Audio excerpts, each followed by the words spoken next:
Help is something we all wish for when it comes to cleaning our homes, especially when you are living on a tight budget and a really busy schedule. Meet Tracy, juggling a really busy work life that has her stressed all day. But what keeps her going is knowing that when she gets home, she can land on her comfy couch and just watch her favorite TV shows. Yeah, right, what world are you living in? She has to rush home from work, take her kids to soccer practice, swimming, get the homework done, and it doesn't stop there. She has to get dinner cooked, tackle laundry, and get that messy house clean. Where does she begin? Comment below, have you found yourself in this situation? So let's tackle this busy schedule. Firstly, the best thing you could do for yourself is divide it up into 3 sections. Number 1 would be your daily, number 2 would be your weekly, and number 3 will be your monthly. By doing this, you are alleviating a lot of things that you think you should be doing on a daily basis that you only need to do on a weekly basis. So let's start with the daily. On a daily basis, I would suggest that you get up in the morning, first thing, and make your bed. This is already a step in the right direction and you are going to feel like you have actually achieved something. Get your kids to make their own beds. Letting your kids do their own beds helps you to save some time and they can do it themselves and learn some life skills. They don't have to make it perfect, just pulling it straight and putting the pillows correctly. Number 2, clear the clutter. Take a basket and a bin bag. Walk around your house from room to room, starting from one section and moving to the other.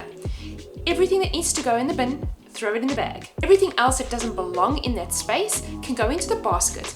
As you're moving around the house, you could either pop those things in where they belong, or you could take that whole basket, put it somewhere, and whoever left it there can go find it for themselves, or you can sort it out at a later stage. Now that you've got that clutter free, you're probably already feeling so much better. But let's take it a step further. Go and put a load of laundry on. If you have the time in the morning, go put a load on as soon as you've gotten up after you've made your bed. And I promise you now, once you've done all your chores for the morning and ready to go hang it up quickly. By the time you get home in the afternoon, it's done. One thing I would like to suggest is when you take it off the line, fold it straight away into piles of whose is whose. And if you are someone who likes to punish yourself and iron, just place them all neatly somewhere so that they don't crease anymore and you can iron them at a later stage. Let your family come and take their washing and go pack it in their cupboards on their own. You could also just move it to their beds. That way it's in their room and they can go pack it away. This is going to save you time as well. Wipe down your counters. Your kitchen counters do get really grubby. Load or unload your dishwasher. Depending on your routine, if you pack your dishwasher at night and put it on, then unload it in the morning so it's ready to go. When you guys are busy throughout the day and you have some dishes to pack, you pack them straight in and that night you can put it back on again. This routine that's going will help you to keep it going with a flow and it will be a lot quicker.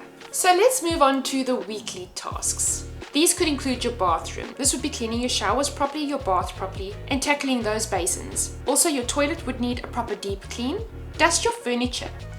You don't have to move anything at this stage, just dust your furniture and anything else around that looks a bit dusty, and give it a bit of a wipe. Clear out your fridge of all unwanted stuff. I know if you're anything like me, I go and buy vegetables and we never use them, and by the time I do want to use them, they're all ugly and moldy.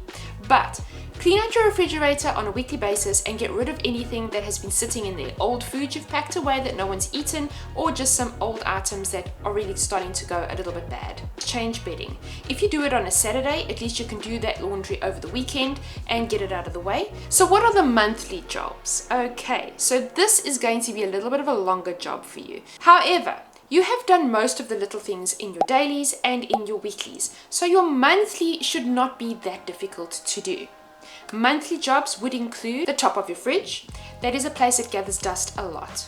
The front of your fridge and the side of your fridge, if that needs a good wipe, give that a wipe. Baseboards. You cannot believe how much dust accumulates on baseboards. That can be as easy as just vacuuming the side of your baseboards with your vacuum if it allows. Mine is great, I just pull off the end and vacuum it. And a lot of the times it is just dust. If there is a little bit of dirt, when you are mopping, just turn your mop up on the side and give it a bit of a wipe. That will do the job just perfectly. So that is actually something you can do while you're mopping and vacuuming that helps you to alleviate one of your jobs. Cabinets in your kitchen can get really grubby. Just some dishwash liquid and water, give it a spray, give it a wipe, a nice dry, and you're good to go. Your fridge might get really bad from time to time as well. Empty it, give it a really nice wipe down on the inside, put a bit of bicarb in the door. That is a great tip for you if you want to keep your fridge smelling good and fresh. You just take the box of bicarb, break open the side and stick it into your door, and then after 3 months replace it. I can't tell you how it keeps everything in your fridge crispy, fresh, and your fridge never has a bad smell. Behind and under furniture. Now a lot of times we have things that just land under the furniture and behind as well. So I would suggest moving some of the furniture that you are capable of moving and cleaning behind there. That just helps all those unwanted things underneath accumulating. Windows for me are really easy. Literally your DIY dishwash liquid and water spray it on, give it a wipe with a wet cloth, and then another microfiber cloth just to give it a dry. There will be no streaks and it really looks great and clean. And also you don't have to do the whole house. Maybe concentrate on certain areas and not everywhere gets as dirty as quickly. Also your washing machine. Washing machines pile up with dirt inside. Take out the filters and give them a bit of a clean once a month, and also just inside have a look if there's anything that needs to be wiped clean. You can go buy a washing machine cleaner which you put into your washing machine and do a load without laundry in it. However, you will still need to take your filters out and give them a good clean. Trust me, they get really bad. It really is hard when you have a very busy schedule to keep things up and to keep going. But just remember, you are not the only one in the household. You have a family. Get your family involved. I know I am one to talk because I am the worst when it comes to this. But if you can get your kids to do their own beds, help you pack their dishes away, just handle their little bit of clutter and mess, it will make it a lot easier for you to cope with yours. Remember, having the right tools and products can also help you a lot in making sure that your house stays clean. If you want to see a video on what products I use and what tools I use to clean when I clean, pop it in the comments below. I'll be glad to show you what I do. Also, I have a really nice caddy that I use that I carry around with me for all my stuff to go into. That could also be something you might be interested in. Let me know, I can show you guys my caddy. I have a schedule if you're interested. If you look in the comments below, I'll put a link over there. You can go download, put it on your fridge or wherever you like, and allocate some chores to your family. That way you guys can keep a schedule and see what you are keeping on top of and what is slacking. And while you're doing that, go check out this video.